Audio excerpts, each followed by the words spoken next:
नमस्कार मेरे प्यारे दोस्तों, मैं वैभव एक बार फिर से आप सबका स्वागत करता हूं आपके अपने ऑनलाइन प्लेटफॉर्म पर। आप सभी मेरे भाई बहनों का बहुत बहुत स्वागत है। जल्दी से सारे लोग आ जाइए, फिर आज के सेशन की हम लोग शुरुआत करेंगे और एनवायरनमेंट के बहुत इंपॉर्टेंट क्वेश्चंस को डिस्कस करने वाले हैं, जो कि आपके एग्जाम के लिए काफ़ी इंपॉर्टेंट हो सकते हैं। तो जितने मेरे भाई बहन जुड़ते चल रहे हैं, आप सब लोगों से निवेदन करूंगा, सेशन को लाइक कर दिएगा, शेयर कर दिएगा, चैनल पर पहली बार होंगे तो सब्सक्राइब कर दिएगा।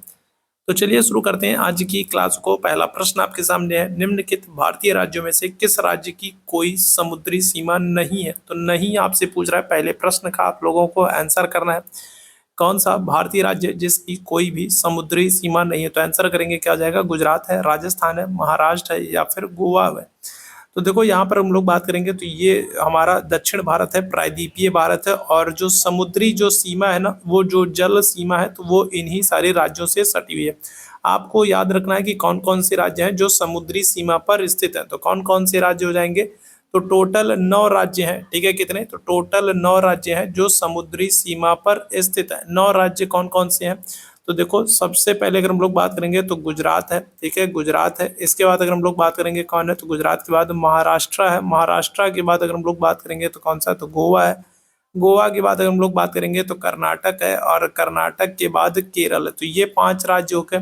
ठीक है, और दूसरी तरफ अगर हम लोग बात करेंगे तो दूसरी तरफ आपको क्या हो जाएगा? तो दूसरी तरफ आपको पश्चिम बंगाल देखने को मिलेगा। इसके बाद आपको क्या हो जाएगा? इसके बाद आपको उड़ीसा देखने को मिलेगा। इसके बाद आपको आंध्र प्रदेश देखने को मिलेगा। ठीक है, क्या हो जाएगा? आंध्र प्रदेश देखने को मिलेगा।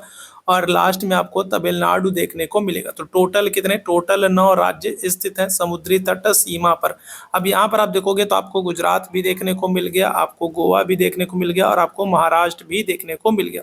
इसका मतलब ये है कि राजस्थान हमारा करेक्ट आंसर होगा। राजस्थान जो है यहाँ पर कोई भी समुद्री सीमा नहीं है। तो ऑप्शन संख्या क्या आ जाएगा? सी हो जाएगा। जो हमारी जलीय सीमा है या तटीय सीमा है, इसकी लंबाई कितनी है? तो जलीय सीमा या तटीय सीमा की लंबाई कितनी है? तो आप कहोगे 6100 किलोमीटर। ठीक है, तो ये जो हमारी जलीय सीमा है, या फिर कहें जो ये हमारी तटीय सीमा है, इस तटीय सीमा की लंबाई कितनी है? तो आप कहोगे 6100 किलोमीटर।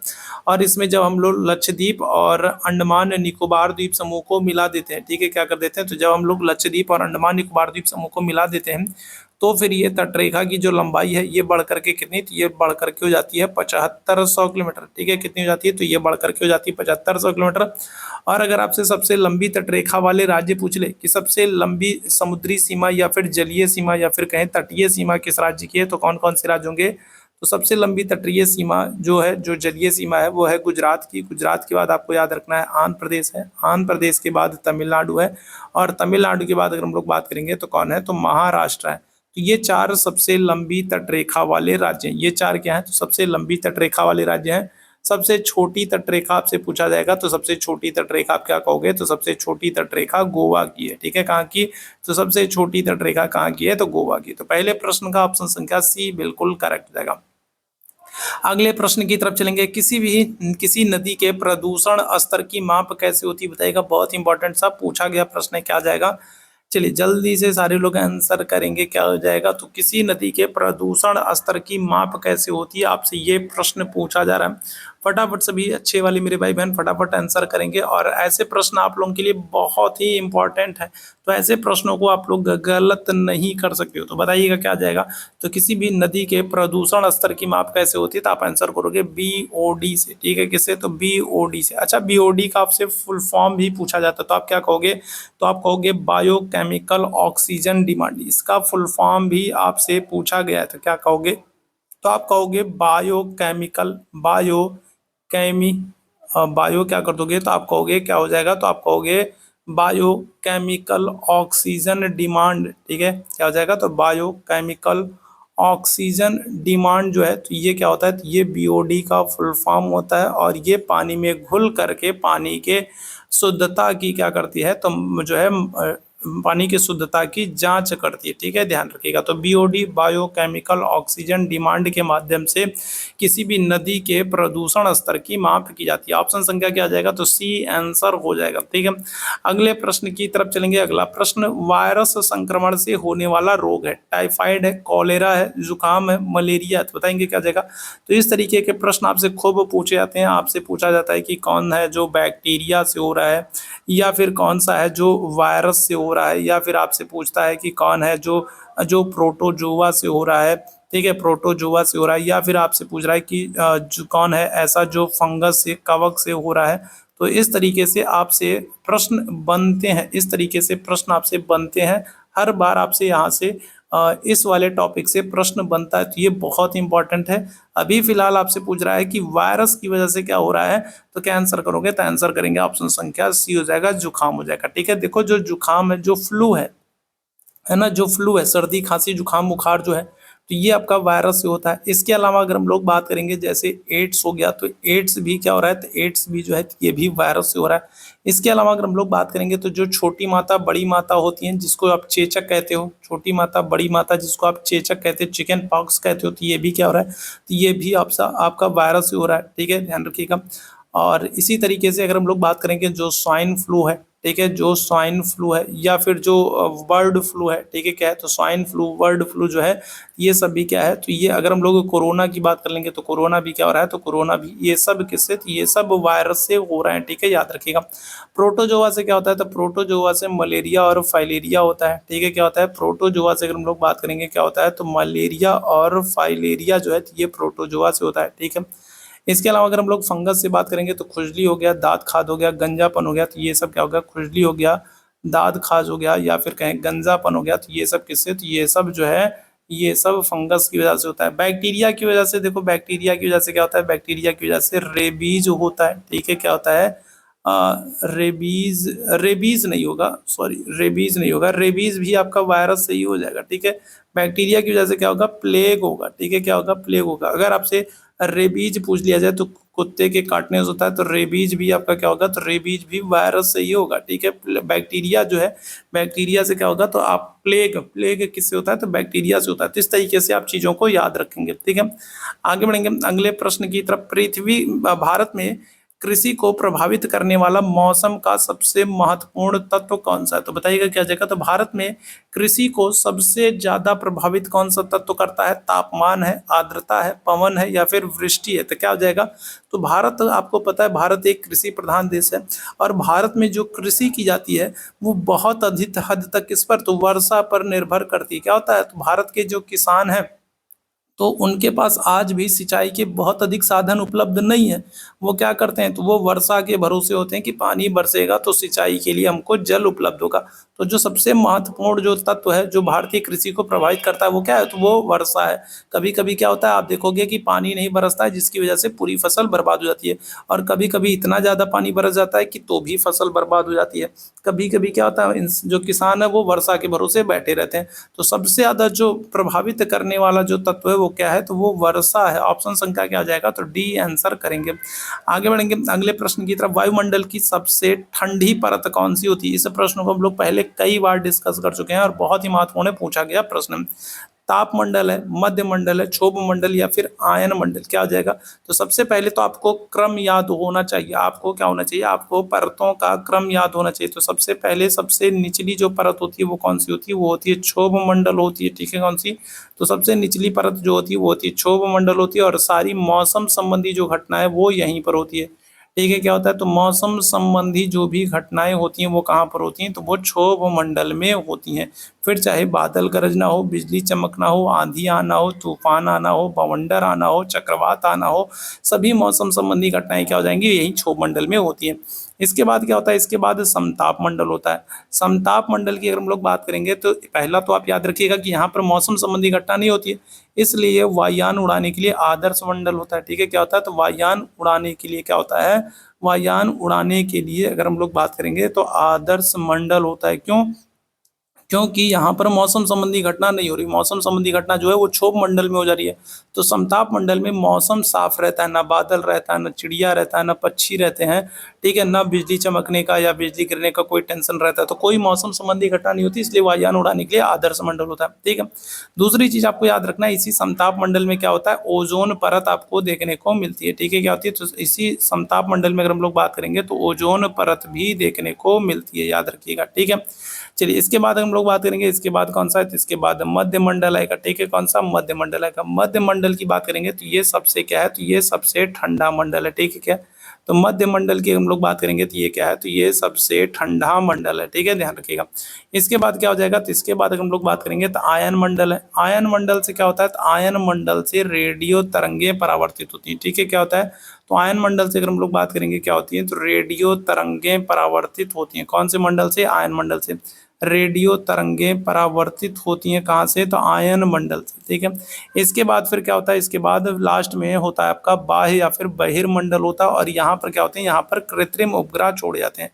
तो एक तो आपको ये क्रम याद रखने हैं, दूसरी उनकी विशेषताएं याद रखनी है। डायरेक्ट आपसे पूछ लेगा सबसे ठंडा मंडल कौन सा है, रेडियो तरंगे कहाँ से परावर्तित हो रही है, कृत्रिम उपग्रह कहाँ पर छोड़े जा रहे हैं, ओजोन परत कहाँ पर मिल रही है, मौसम संबंधी घटनाएं कहाँ पर होती है, इस तरीके से प्रश्न आपसे पूछ लेगा। तो सबसे ठंडा मंडल जो हो जाएगा वो कौन सा, तो आप आंसर करोगे मध्य मंडल हो जाएगा। ऑप्शन संख्या क्या हो जाएगा, तो बी आंसर कर देंगे। क्लियर है।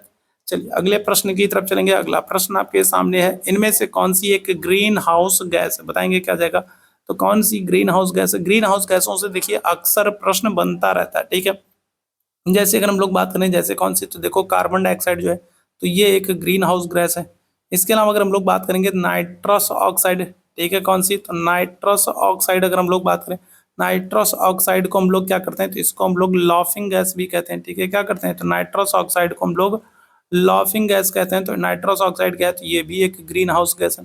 इसी तरीके से अगर हम लोग जलवाष्प की बात कर लें, तो जलवाष्प क्या है, तो ये भी एक ग्रीन हाउस गैस है। इसी तरीके से अगर हम लोग ओजोन की बात कर लें, किसकी, अगर हम लोग ओजोन की बात कर लें, तो ओजोन जो है तो ये भी क्या है, तो ये भी एक ग्रीन हाउस गैस है, ठीक है। ठीक है, तो अगर हम लोग बात करेंगे तो क्या हो जाएगा, तो कार्बन डाइऑक्साइड है, नाइट्रस ऑक्साइड है, जलवाष्प है, ओजोन है, तो ये सब क्या है, तो ये सब ग्रीन हाउस गैस है। और यहाँ पर दिए गए विकल्प में अगर हम लोग बात करेंगे कौन सी, तो आपका जो मेथेन है, तो ये भी क्या हो जाएगी, तो ये भी ग्रीन हाउस गैस है, ठीक है, ध्यान रखिएगा। मेथेन की अगर हम लोग बात करेंगे तो मेथेन जो है, तो ये क्या हो रहा है, तो ये अगर हम लोग बात करेंगे तो ये गोबर गैस जो प्लांट होती है, ठीक है, जो गोबर गैस प्लांट होती है, जो पशुओं के जो अपशिष्ट पदार्थ होते हैं, तो वहां से भी ये मीथेन गैस निकलती है। साथ ही साथ अगर हम लोग बात करेंगे तो धान के खेत से भी इस मीथेन गैस का उत्सर्जन होता है, धान के खेत से भी मीथेन गैस का उत्सर्जन होता है। साथ ही साथ अगर हम लोग बात करेंगे तो पशुओं के जुगाली करने से, पशुओं के मुंह चलाने से भी इस गैस का उत्सर्जन होता है, ठीक है, कहाँ से, तो पशुओं के जुगाली करने से भी इस गैस का क्या होता है, उत्सर्जन होता है, याद रखिएगा। तो ऑप्शन संख्या क्या आ जाएगा, तो डी आंसर कर देंगे। आगे बढ़ेंगे हम अगले प्रश्न की तरफ। भारत ने प्रोजेक्ट टाइगर की शुरुआत कब हुई है, बहुत इंपॉर्टेंट प्रश्न है, बताएंगे क्या आ जाएगा, तो प्रोजेक्ट टाइगर अगर लोग बात करेंगे तो प्रोजेक्ट टाइगर की शुरुआत कब हो रही है, 1973 में, 1982 में, 1992 में, या फिर 1996 में। अगर आपसे पूछ ले कि अंतर्राष्ट्रीय बाघ दिवस कब मनाते हैं, अगर आपसे पूछ ले कि अंतर्राष्ट्रीय बाघ दिवस कब मनाया जाता है, तो आप क्या कहोगे, तो अंतर्राष्ट्रीय बाघ दिवस जो है ये मनाते हैं कब, 29 जुलाई को, ठीक है, कब, तो 29 जुलाई को हम लोग क्या करते हैं, तो अंतर्राष्ट्रीय बाघ दिवस मनाते हैं 29 जुलाई को। और भारत में प्रोजेक्ट टाइगर की शुरुआत कब हो रही है, तो आंसर कर देंगे आप, ऑप्शन संख्या क्या जाएगा, ए आंसर कर दोगे, 1973 में, ठीक है, कब, तो 1973 में प्रोजेक्ट टाइगर की शुरुआत हो रही है, ठीक है। 1972 में अगर हम लोग बात कर लें, 1972 में क्या हो रहा है, 1972 में वन्य जीव सुरक्षा अधिनियम आ रहा है, ठीक है, कौन सा, तो वन्य जीव सुरक्षा अधिनियम की अगर हम लोग बात करेंगे तो 1972 में वन्य जीव सुरक्षा अधिनियम आ रहा है। 1973 में अगर हम लोग बात करेंगे तो प्रोजेक्ट टाइगर आ रहा है। 1980 में अगर हम लोग बात करेंगे तो 1980 में क्या हो रहा है, तो 1980 में वन संरक्षण अधिनियम आ रहा है, ठीक है, कौन सा, तो 1980 में अगर हम लोग बात करेंगे क्या आ रहा है, तो वन संरक्षण अधिनियम आ रहा है। और 1986 में अगर हम लोग बात करेंगे क्या हो रहा है, तो 1986 में अगर हम लोग बात करेंगे तो 1986 में पर्यावरण संरक्षण अधिनियम हो रहा है, ठीक है, कौन सा, तो अगर हम लोग बात करेंगे कौन सा, तो पर्यावरण संरक्षण अधिनियम, ठीक है, क्या हो रहा है, तो 1986 में अगर हम लोग बात करेंगे तो पर्यावरण संरक्षण अधिनियम आ रहा है। तो ये सभी आपके लिए मोस्ट इंपॉर्टेंट है, इनको आपको याद रखना है। आगे बढ़ेंगे अगले प्रश्न की तरफ। पृथ्वी पर उस काल्पनिक रेखा को क्या कहते हैं जो 180 डिग्री मेरिडियम या फिर याम्योत्तर है, तो बताइएगा क्या जाएगा, तो 180 डिग्री देशांतर रेखा को हम लोग किस नाम से जानते हैं, बहुत इंपॉर्टेंट प्रश्न है, बताइएगा क्या जाएगा। देखो एक होती है 0 डिग्री देशांतर रेखा, ठीक है, क्या होती है, तो एक होती है 0 डिग्री देशांतर रेखा, और ये जो 0 डिग्री देशांतर रेखा है ना, इसको हम लोग क्या करते हैं, तो इसको हम लोग अंतरराष्ट्रीय क्या करते हैं, तो इसको हम लोग अंतरराष्ट्रीय समय रेखा कहते हैं।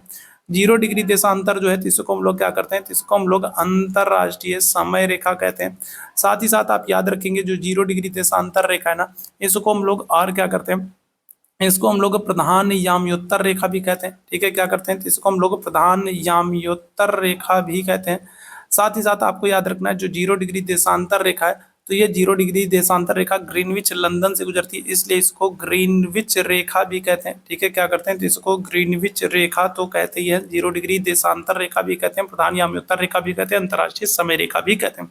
ठीक है, और ये जो 0 डिग्री देशांतर रेखा है ना, इसको आपको याद रखना है, ये अटलांटिक महासागर से गुजरती है। ठीक है, कहाँ से, तो ये अटलांटिक महासागर से गुजरती है। ठीक है, 0 डिग्री देशांतर रेखा कहाँ से, तो अटलांटिक महासागर से गुजरती है, याद रखिएगा। ठीक है, इसी तरीके से 180 डिग्री देशांतर रेखा की बात करेंगे तो 180 डिग्री देशांतर रेखा जो है, तो ये कहाँ से, तो ये प्रशांत महासागर से गुजरती है। ठीक है, कहाँ से, तो प्रशांत महासागर से गुजरती है, और इस 180 डिग्री देशांतर रेखा को हम लोग क्या कहते हैं, तो इसको हम लोग कहते हैं अंतरराष्ट्रीय तिथि रेखा। ऑप्शन संख्या क्या आ जाएगा, ए आंसर करिएगा। ठीक है, क्या करेंगे, तो इसको हम लोग अंतरराष्ट्रीय तिथि रेखा कहते हैं।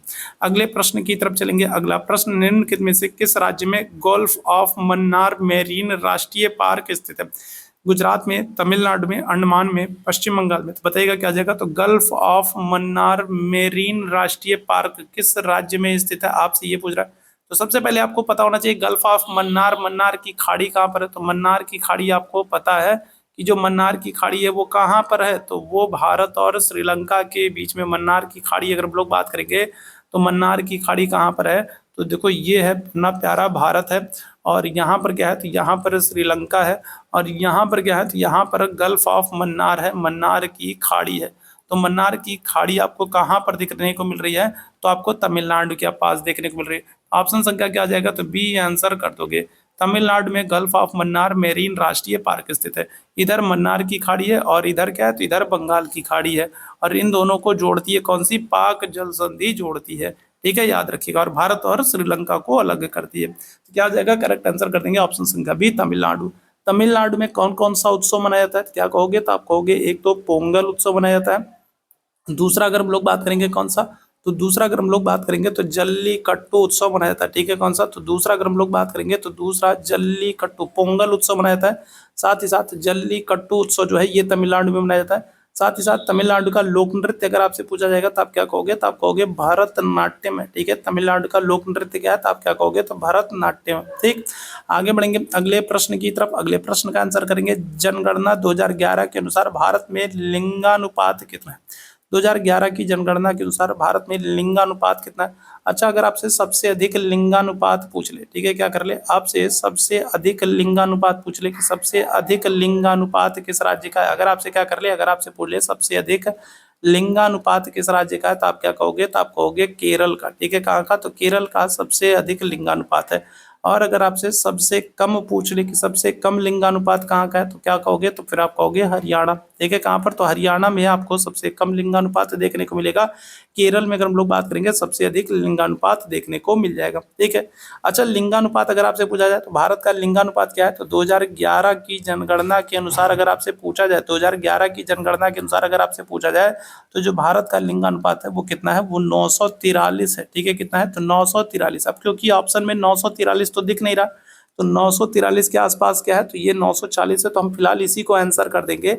लेकिन आप याद रखिएगा जो भारत का लिंगानुपात है वो कितना है, 2011 की जनगणना के अनुसार 943 है, तो ये याद रखिएगा। सबसे अधिक लिंगानुपात सेक्स रेशियो जो है वो केरल का है, और सबसे कम अगर हम लोग बात करेंगे कहाँ का, हरियाणा का है। ठीक है, अगले प्रश्न की तरफ चलेंगे। अगले प्रश्न का आंसर करेंगे, कौन सा एक प्राणी है जिसको किसान मित्र कहा जाता है, तो बताइएगा क्या जाएगा, तो चींटी है, मधुमक्खी है, केचुआ है, या फिर तितली है। तो कौन सा एक प्राणी है, कौन सा एक कीट है, प्राणी है जिसको हम लोग किसान का मित्र कहते हैं, किसान मित्र कहते हैं। करेक्ट आंसर क्या आ जाएगा, ऑप्शन संख्या बी आंसर कर दोगे, केचुआ हो जाएगा। ठीक है, अच्छा, केचुए के संदर्भ में कुछ चीजों को आपको याद रखना है। केचुआ पालन जो है तो ये क्या होता है, तो ये वार्मी कल्चर कहलाता है। ठीक है, क्या होता है, तो केचुआ पालन क्या होता है, तो ये तो वार्मी कल्चर कहलाता है, पहली चीज तो आप ये याद रखिएगा।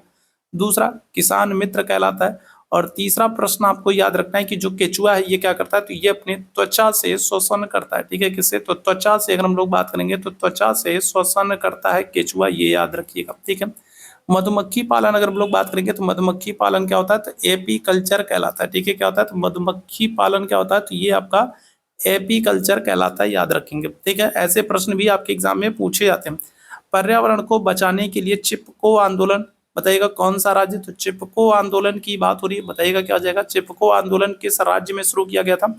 चिपको आंदोलन की आपसे डेट भी पूछा जाता है। तो चिपको आंदोलन जो है तो ये पेड़ों को कटने से बचाने के लिए शुरू किया गया था। चिपको आंदोलन कब शुरू किया जा रहा है? तो आप कहोगे 1973 में। ठीक है, कब? तो 1973 में चिपको आंदोलन की शुरुआत हुई थी। कौन करेगा? तो दो लोगों का नाम मिलता है। कौन कौन है? तो एक तो चंडी प्रसाद भट्ट है। ठीक है, कौन है? तो एक तो चंडी प्रसाद भट्ट आपको देखने को मिलेंगे, और दूसरा अगर हम लोग बात करेंगे तो कौन है? तो दूसरे हैं सुंदरलाल बहुगुणा। ठीक है, कौन है? तो दो लोगों के नाम मिलते हैं, सुंदरलाल बहुगुणा है और चंडी प्रसाद भट्ट है। तो इन दोनों लोगों ने मिल करके क्या किया? तो चिपको आंदोलन का नेतृत्व किया 1973 में पेड़ों को कटने से बचाने के लिए। और जो चिपको आंदोलन है तो ये कहाँ पर? तो ये उत्तराखंड के चमोली जिले में देखने को मिलता है। ठीक है, कहाँ पर? तो उत्तराखंड के चमोली जिले में शुरू किया गया था। ठीक है, कहाँ पर? तो उत्तराखंड के चमोली जिले में चिपको आंदोलन शुरू किया गया 1973 में चंडी प्रसाद भट्ट और सुंदरलाल बहुगुणा ने। करेक्ट आंसर क्या आ जाएगा? ऑप्शन संख्या सी आंसर कर देंगे। ऑप्शन संख्या सी बिल्कुल करेक्ट होगा, उत्तराखंड में। ठीक है, अच्छा, यही चमोली जिले में ही आपको उत्तराखंड में क्या होगा? तो फूलों की घाटी भी देखने को मिलेगा। ठीक है, अगर आपसे पूछा जाए कि फूलों की घाटी कहाँ पर है तो क्या कहोगे? तो आप कहोगे उत्तराखंड में। कहाँ पर? चमोली जिले में। ठीक है, आगे बढ़ेंगे अगले प्रश्न की तरफ। अगला प्रश्न, जीवों के व्यवहार का अध्ययन किया जाता है किसमें? इटियोलॉजी में, नियोलॉजी में, इथोलॉजी में, डेमोलॉजी में। जीवों के व्यवहार का अध्ययन किया जाता है। बताइएगा क्या हो जाएगा? तो जीवों के व्यवहार का अध्ययन जो है, जीवों के व्यवहार का अध्ययन जो है तो क्या हो जाएगा? तो इटियोलॉजी है, नियोलॉजी है, इथोलॉजी है या फिर डेमोलॉजी। क्या हो जाएगा? तो जीवों के व्यवहार का अध्ययन जो होता है ये इथोलॉजी कहलाता है। ऑप्शन संख्या क्या आ जाएगा? तो सी आंसर कर देंगे। ठीक है, क्या आ जाएगा? तो सी आंसर कर देंगे। ठीक है, आगे बढ़ेंगे अगले प्रश्न की तरफ। अगले प्रश्न की तरफ हम लोग चलते हैं, और अगला जो प्रश्न आप लोगों के सामने है वो है, समुद्री शैवाल किसका महत्वपूर्ण स्रोत होता है? क्लोरीन का, ब्रोमीन का, आयोडीन का या फिर लोहे का? बताइएगा क्या आ जाएगा? चलिए जल्दी से बताइएगा क्या आ जाएगा? चलिए जल्दी से बताइएगा क्या आ जाएगा? चलिए जल्दी से बताएंगे क्या आ जाएगा? इस प्रश्न का आंसर करेंगे, बताइएगा फटाफट सभी लोग, बताइएगा क्या आ जाएगा? चलिए जल्दी से सारे लोग आंसर करेंगे, क्या आ जाएगा? तो समुद्री शैवाल अगर हम लोग बात करें किसका, तो आंसर कर दोगे ऑप्शन संख्या सी हो जाएगा, आयोडीन का। ठीक है, किसका? तो समुद्री शैवाल जो है ये किसका? तो आयोडीन का प्रमुख स्रोत है। और आयोडीन की कमी से अगर हम लोग बात करेंगे क्या हो जाता है? तो आयोडीन की कमी से घेंघा रोग हो जाता है। ठीक है, कौन सा? तो आयोडीन की कमी से अगर हम लोग बात करेंगे कौन सा? तो आयोडीन की कमी से घेंघा रोग हो जाएगा, याद रखिएगा। और क्या होता है? और अगर हम लोग बात करेंगे तो आयोडीन की कमी से जो थायराइड ग्रंथियां हैं, ठीक है, कौन सी? जो थायराइड ग्रंथियां हैं, तो थायराइड ग्रंथियों में सूजन आ जाती है। ठीक है, क्या होता है? थायराइड ग्रंथियों में क्या होता है? तो थायराइड ग्रंथियों में सूजन आ जाती है आयोडीन की कमी से। ठीक है, सूजन आ जाती है, याद रखेंगे। ठीक है, क्या होती है? तो अगर हम लोग बात करेंगे तो थायराइड ग्रंथियों में अगर हम लोग बात करेंगे तो सूजन आ जाती है, घेंघा रोग हो जाता है आयोडीन की कमी से। ठीक है, और समुद्री शैवाल जो है तो ये आयोडीन का प्रमुख स्रोत होते हैं। ऑप्शन संख्या सी बिल्कुल करेक्ट जाएगा। अगले प्रश्न की तरफ चलेंगे। अगला प्रश्न, लाइकेन, लाइकेन क्या होते हैं बताइएगा? तो परजीवी होते हैं, रसायन पोषी होते हैं, या फिर अपघटक होते हैं, या फिर सहजीवी होते हैं? तो बताइएगा इस प्रश्न का आंसर करेंगे। चलिए जल्दी से सारे मेरे भाई आंसर करेंगे। आपसे पूछ रहा है लाइकेन क्या होते हैं, लाइकेन के संदर्भ में बताइएगा क्या हो जाएगा? इस प्रश्न का आंसर करेंगे। चलिए जल्दी से बताइएगा, चलिए जल्दी से बताइएगा क्या हो जाएगा? चलिए फटाफट सभी लोग आंसर करेंगे, क्या हो जाएगा इस प्रश्न का? तो लाइकेन अगर हम लोग बात करेंगे तो ये ध्यान रखिएगा, ये क्या होते हैं? ये सहजीवी होते हैं। साथ ही साथ अगर हम लोग बात करेंगे तो लाइकेन के संदर्भ में आप याद रखेंगे ये वायु प्रदूषण के जैव सूचक होते हैं। ठीक है, क्या होते हैं? तो वायु प्रदूषक के जैविक सूचक होते हैं। ठीक है, क्या होते हैं? तो लाइकेन की अगर हम लोग बात करेंगे तो लाइकेन क्या है? तो ये वायु प्रदूषक के क्या है? तो ये जैविक सूचक होते हैं। लाइकेन की अगर हम लोग बात करेंगे तो ये वायु प्रदूषक के जैविक सूचक होते हैं, सहजीवी होते हैं। ऑप्शन संख्या क्या आ जाएगा? तो डी आंसर कर देंगे। ठीक है, आगे बढ़ेंगे अगले प्रश्न की तरफ। अगला प्रश्न है, सीएनजी का ईंधन के रूप में किसमें इस्तेमाल होता है? बताएगा। तो सीएनजी अगर हम लोग बात करें तो सीएनजी का फुल फॉर्म भी आपसे पूछा जाता है, तो क्या करते हो? तो आप कहते हो कॉम्प्रेस्ड नेचुरल गैस। सीएनजी का फुल फॉर्म क्या होता है? तो आप आंसर करते हो कॉम्प्रेस्ड नेचुरल गैस। और सीएनजी का प्रयोग कहाँ कहाँ पर होता है? तो देखो वाहनों में तो होता ही है, ठीक है, वाहनों में तो होता ही है, साथ ही साथ वाहनों के अतिरिक्त अगर हम लोग बात करेंगे तो उद्योगों में भी सीएनजी का प्रयोग किया जाता है, ठीक है। कहाँ पर? तो सीएनजी की बात करेंगे तो सीएनजी का ईंधन के रूप में तो इस्तेमाल होता ही होता है, साथ ही साथ अगर हम लोग बात करेंगे कहाँ पर, तो इसके अतिरिक्त वाहनों में भी सीएनजी का प्रयोग किया जाता है, ठीक है। तो ये ध्यान रखिएगा आप लोग, क्लियर है। चलिए, तो सीएनजी का फुल फॉर्म क्या हो जाता है, तो क्या आंसर करोगे, तो आंसर कर दोगे आप लोग कॉम्प्रेस्ड नेचुरल गैस हो जाएगा।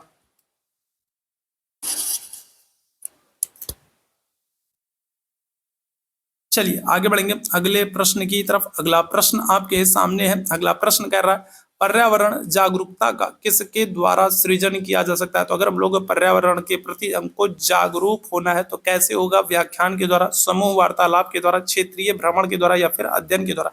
तो पर्यावरण का अध्ययन अगर हमको करना है, पर्यावरण के प्रति हमको जागरूक होना है, तो हमको क्या करना होगा, हमको घर से बाहर निकलना होगा, क्षेत्रीय भ्रमण करना होगा। जब हम लोग चीजों को देखेंगे तभी चीजों को हम लोग क्या करेंगे, तभी हम लोग चीजों को जान पाएंगे। जब हम लोग चीजों को देखेंगे तभी उनको जान पाएंगे, जब जान पाएंगे तभी तो उसके प्रति जागरूक हो पाएंगे। तो सबसे जरूरी क्या है कि हमको क्षेत्रीय भ्रमण करना होगा, ठीक है। क्या करना होगा, चीजों को जा करके हमको देखना पड़ेगा, ठीक है। किताबों में पढ़ने से नहीं हो पाएगा, ठीक है, हमको खुद जा करके चीजों को देखना पड़ेगा। आगे बढ़ेंगे अगले प्रश्न की तरफ। एलपीजी किसका संक्षिप्त रूप है, बताइएगा क्या जाएगा। तो अभी मैंने आप लोगों को सीएनजी का फुल फॉर्म बताया, सीएनजी का फुल फॉर्म होता है कॉम्प्रेस्ड नेचुरल गैस। इसी तरीके से अगर हम लोग एलपीजी की बात करें तो एलपीजी का फुल फॉर्म क्या हो जाएगा, क्या आंसर करेंगे, तो आप आंसर करोगे ऑप्शन संख्या सी हो जाएगा, लिक्विफाइड पेट्रोलियम गैस हो जाएगा, ठीक है। क्या हो जाएगा, तो लिक्विफाइड पेट्रोलियम गैस जो है ये क्या हो जाएगा, तो ये एलपीजी का, ठीक है, फुल फॉर्म हो जाएगा, याद रखेंगे, ठीक है। क्या हो जाएगा, तो एलपीजी का फुल फॉर्म हो जाएगा लिक्विड पेट्रोलियम गैस। आगे बढ़ेंगे अगले प्रश्न की तरफ चलेंगे। अगला प्रश्न आपके सामने है, पृथ्वी पर पहुंचने से पहले ओजोन परत किन किरणों को अवशोषित करती है, सूर्य की गामा किरणों को, एक्स किरणों को, पराबैंगनी किरणों को या फिर बीटा किरणों को। तो कल वाले सेशन में भी हम लोगों ने बात की थी, कल वाले सेशन में भी इस प्रश्न की हम लोगों ने बात की थी। जो ये ओजोन परत है, तो ओजोन परत आपको कहाँ पर, ओजोन परत आप लोगों को समताप मंडल में देखने को मिलेगी। कहाँ पर, ओजोन परत जो है ये आपको समताप मंडल में देखने को मिलेगी। और ओजोन परत क्या करती है, तो ये सूर्य की अल्ट्रावायलेट किरणों को रोकती है, ठीक है। क्या करती है, तो सूर्य की अल्ट्रावायलेट किरणों को रोकती है। और आपसे पूछा जाए सबसे नुकसानदेह कौन सी होती है, अल्ट्रावायलेट किरणों में अगर आपसे पूछा जाए कि सबसे नुकसानदेह कौन सी होती है, तो क्या कहोगे, तो आप कहोगे अल्ट्रावायलेट सी जो होती है, तो ये क्या होती है, तो ये सबसे नुकसानदेह होती है। सूर्य की अल्ट्रावायलेट किरणों को या फिर कहें पराबैंगनी किरणों को पृथ्वी पर पहुंचने से पहले ओजोन परत क्या कर लेती है, अवशोषित कर लेती है, ठीक है। याद रखिएगा ओजोन दिवस हम लोग कब मनाते हैं, तो 16 सितंबर को, ठीक है। कब, 16 सितंबर को हम लोग क्या करते हैं, तो ओजोन दिवस मनाते हैं, ठीक है। क्या करते हैं, तो 16 सितंबर को हम लोग ओजोन दिवस मनाते हैं। तो ये भी आपको याद रखना है, ठीक है। आगे बढ़ेंगे अगले प्रश्न की तरफ। चमगादड़ स्तनधारी होता है क्योंकि वह उड़ता है, रात्रिचर होता है, शाकाहारी होता है या फिर बच्चे देता है। तो क्या हो जाएगा, तो चमगादड़ स्तनधारी है क्योंकि वो क्या करता है, तो वो अंडे नहीं बल्कि बच्चे देता है, ठीक है, ध्यान रखिएगा। अच्छा जरा बताइएगा तो सबसे बड़ा स्तनधारी जीव कौन सा है, तो जरा इसका आप लोग मुझे कमेंट करके बताएंगे, सबसे बड़ा स्तनधारी जीव कौन सा है, तो इसका जरा आप लोग मुझे कमेंट करके बताइएगा। क्या हो जाएगा, तो सबसे बड़ा स्तनधारी जीव कौन सा है, तो चमगादड़ स्तनधारी होता है क्योंकि चमगादड़ अंडे नहीं बल्कि क्या करता है, बल्कि बच्चे देता है, ठीक है, ध्यान रखिएगा। अगले प्रश्न की तरफ चलेंगे। पर्यावरण की परिभाषा क्या है, एबियोटिक और बायोटिक घटक, समुद्र तल के नीचे पृथ्वी पर वस्तुएं, चीजें जो हमको घेरे रहती हैं या फिर इनमें से कोई नहीं। तो पर्यावरण की अगर हम लोग बात करेंगे तो पर्यावरण की परिभाषा क्या है, क्या आंसर करोगे, तो एबियोटिक और बायोटिक घटक है। क्या हो जाएगा, तो अगर हम लोग बात करेंगे तो पर्यावरण की अगर हम लोग पूरी परिभाषा की बात करें तो पर्यावरण का अर्थ क्या होता है, परि मतलब चारों तरफ से, आवरण मतलब चीजें जो हमको घेरे हुए हैं। तो हमारे चारों तरफ जो बायोटिक, एबियोटिक का मतलब क्या होता है, अजैविक, और बायोटिक का मतलब क्या होता है, जैविक। तो हमारे चारों तरफ जो जैविक और अजैविक चीजें जो हमको चारों तरफ से घेरे हुए हैं वो क्या होती है, वो हमारा पर्यावरण होती है। ऑप्शन संख्या क्या आ जाएगा, ऑप्शन संख्या ए आंसर करोगे, ठीक है, ध्यान रखिएगा।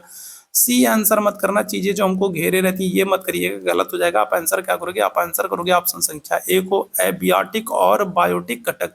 हमारे चारों तरफ हमारे परिवेश में जो एबियोटिक जो अजैविक चीजें हैं और बायोटिक और जो जैविक चीजें हैं जो हमारे चारों तरफ हमारे परिवेश में हमको देखने को मिल रही हैं, वही क्या है, तो वही हमारा पर्यावरण है। याद रखिएगा, आपके चारों तरफ आपको दो ही तरीके की चीजें देखने को मिलेंगी, या तो आपको जैविक चीजें मतलब जीवित चीजें देखने को मिलेंगी, या फिर आपको क्या हो जाएगा, निर्जीव। जैसे आपको आपके पास आसपास आपके भाई बहन देखने को मिलेंगे, जीव जंतु देखने को मिलेंगे, पेड़ पौधे को देखने को मिलेंगे, तो ये सब क्या है, तो ये सब आपको जीवित में आएंगे। और अजैविक में क्या होगा, अजैविक में आपको घर, कुर्सी, मेज, कॉपी, कलम, किताब, है ना, ये सब क्या होगा, तो ये सब, तो आपके आसपास दो ही तरह की चीजें होंगी, या तो जीवित सजीव चीजें होंगी, या तो फिर क्या होगी, या तो फिर निर्जीव चीजें होंगी। दो ही तरह की चीजें होंगी, या तो सजीव होंगी या तो निर्जीव होंगी। तो इन्हीं से मिल करके क्या होता है, हमारा परिवेश बना है एबियोटिक और बायोटिक घटक से। ऑप्शन संख्या क्या हो जाएगा, ए आंसर करेंगे। आगे बढ़ेंगे अगले प्रश्न की तरफ। निम्नलिखित अंतरराष्ट्रीय संस्थाओं में से कौन सी संस्था वन्य जीवन संरक्षण के प्रति समर्पित है, बताएंगे क्या हो जाएगा। तो कौन सी अंतरराष्ट्रीय संस्था जो है तो वो वन्य जीवों के संरक्षण के प्रति समर्पित है, क्या हो जाएगा, इस प्रश्न का आंसर करेंगे। फटाफट से भी मेरे भाई बहन आंसर करेंगे। और सेशन अगर आप लोगों को पसंद आता है तो सेशन को लाइक और शेयर जरूर कीजिएगा, ताकि बाकी साथियों तक ये सेशन पहुंच सके। और चैनल पर आप लोग पहली बार आए तो चैनल को सब्सक्राइब जरूर कर लिएगा, ताकि जब भी हम लोग लाइव आते हैं तो उसकी नोटिफिकेशन आपको मिलती रहे। व्हाट्सअप पर आप हमारे साथ जुड़ना चाहते हैं तो ये हमारा व्हाट्सअप नंबर है, तो यहाँ पर मैसेज कर देंगे तो आपको पर्सनली नोटिफिकेशन और बहुत सारी इंपॉर्टेंट अपडेट्स और जानकारियां आपको मिलती रहेंगी। यहाँ पर करेक्ट आंसर क्या हो जाएगा, तो आंसर कर दोगे ऑप्शन संख्या बी हो जाएगा, यूएनडीपी हो जाएगा। ठीक है, क्या हो जाएगा, तो यूएनडीपी हो जाएगा, संयुक्त राष्ट्र विकास कार्यक्रम, यूनाइटेड नेशन डेवलपमेंट प्रोग्राम।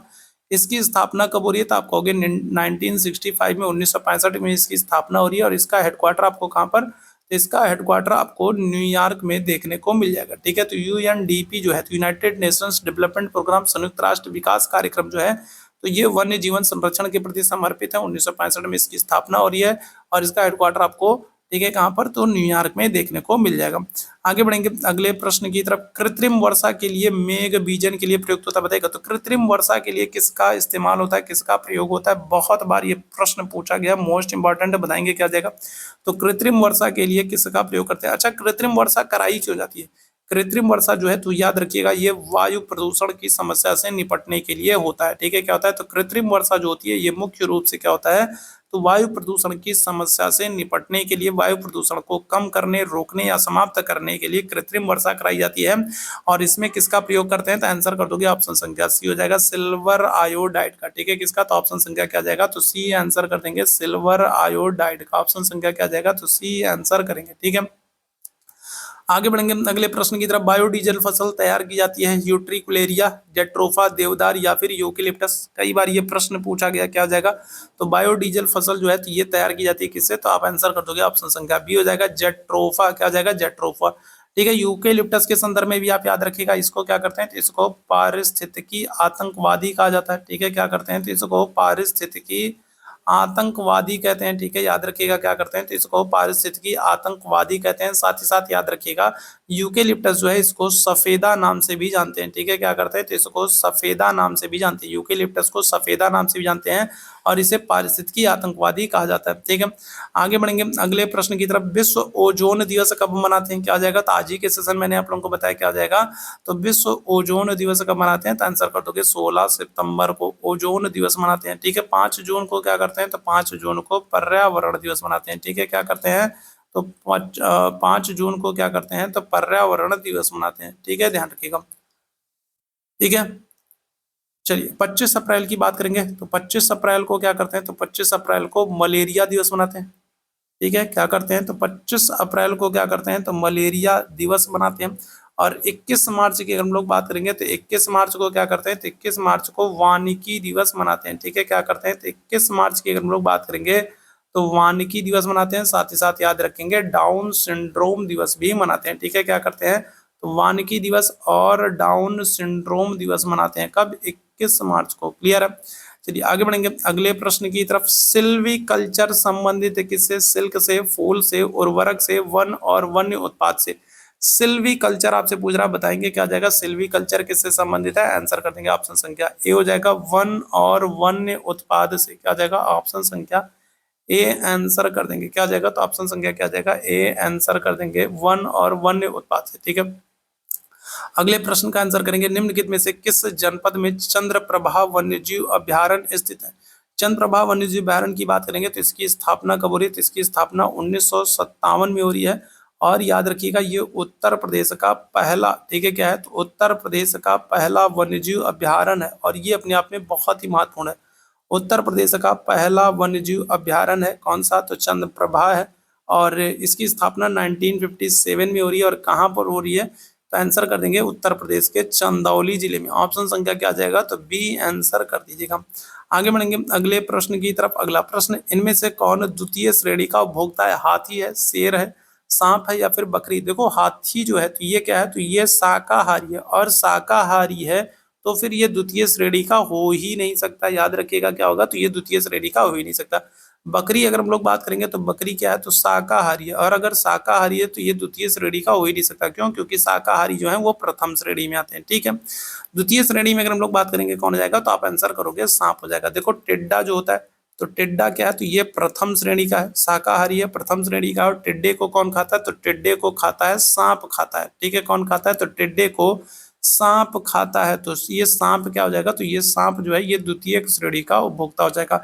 फिर सांप को कौन खाएगा, तो सांप को मोर खा लेता है। ठीक है, क्या होता है, तो सांप को मोर खा लेता है, तो मोर क्या हो जाएगा, ये तृतीय श्रेणी का उपभोक्ता हो जाएगा। ठीक है, याद रखेंगे।